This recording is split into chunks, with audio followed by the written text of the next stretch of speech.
Thank you, Mr. Chair. And to the witnesses, I guess I'll direct this to Secretary Austin. What is the administration's current best estimate of the number of Americans that are in Afghanistan? Senator, according to state, there are currently fewer than 100 American citizens who want to depart and are ready to leave. We got out 21 American citizens today, along with their family members, and we'll continue to work this, as you've heard us say earlier.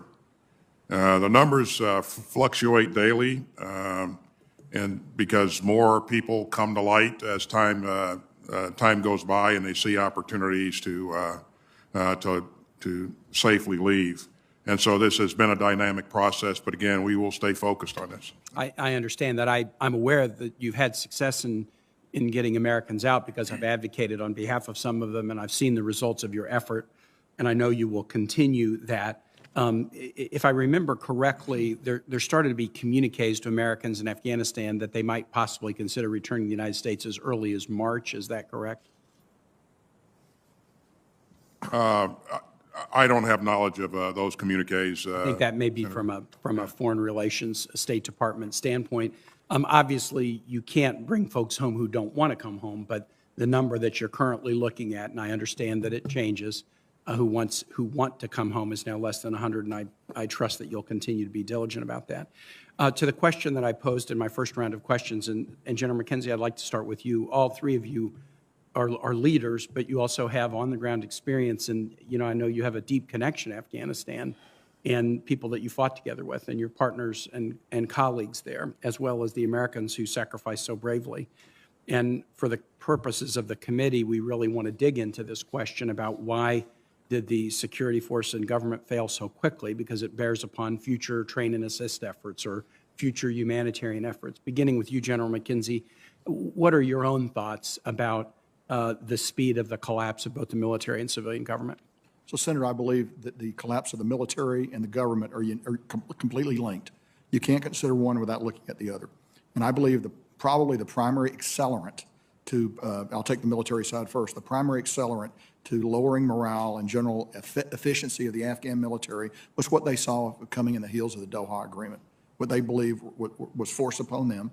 And so I think that had a negative effect. Plus, as we get closer to the date that we're leaving, the clear vision that the United States is going to leave, and we're going to apply a system of, at best, partial remedies from their perspective to continue the maintenance of not only the main force, the conventional force on the ground, but also the really high priority items like their Air Force. And as I've noted before, we had an over-the-horizon solution to do that. It wasn't a perfect solution, but it was our best attempt to do that. So I think that affected the military. But I would tell you what I think the DNA of those Afghan soldiers is the same DNA the Taliban had. And the Taliban fought pretty hard. And so I think it comes down to will to combat and fighting spirit.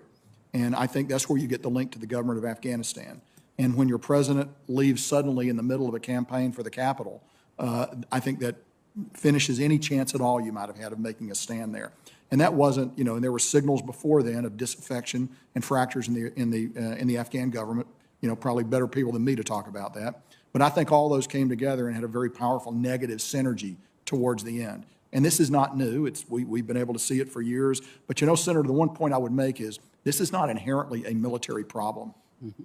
There are larger factors here than just the U.S. military and what we did or didn't do training the Afghans. So I'll pause there. To your last point of the 2 points you made, you could have the best fighting force in the world, but if they don't have confidence in their military or political leadership, it's hard for them to put it all on the line for a leadership if they lack confidence in the leadership. To Secretary Austin and General Milley, any additional thoughts?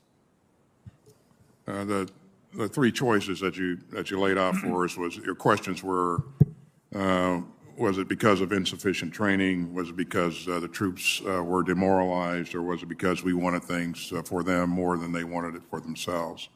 I would agree with General McKenzie that the Doha Agreement had a significant impact on the morale of the troops, but I would say that's compounded by weak leadership, corruption in the government, and the fact that the Taliban made a concerted effort to to really reach out to provincial leaders and convince them that the Taliban was going to be in charge, and so they might as well side up with them early on. So.